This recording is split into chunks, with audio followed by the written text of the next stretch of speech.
Hi! ఈరోజు మనం dental hygiene గురించి మాట్లాడుకుందాం.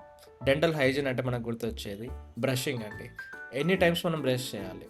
మార్నింగ్ అండ్ ఈవినింగ్ 2 టైమ్స్ మనం బ్రష్ చేయాల్సొస్తుంది. Morning before the breakfast and the evening after dinner. So, tooth బ్రష్‌లో 3 రకాలుంటాయండి.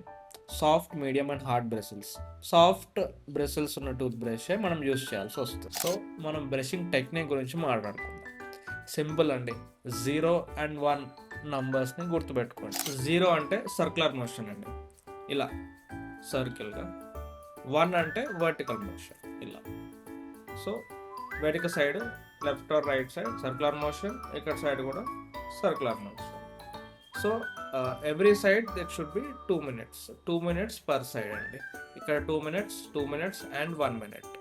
టోటల్ 5 to 7 మినిట్స్‌లో బ్రషింగ్ అనేది కంప్లీట్ అవ్వాలి.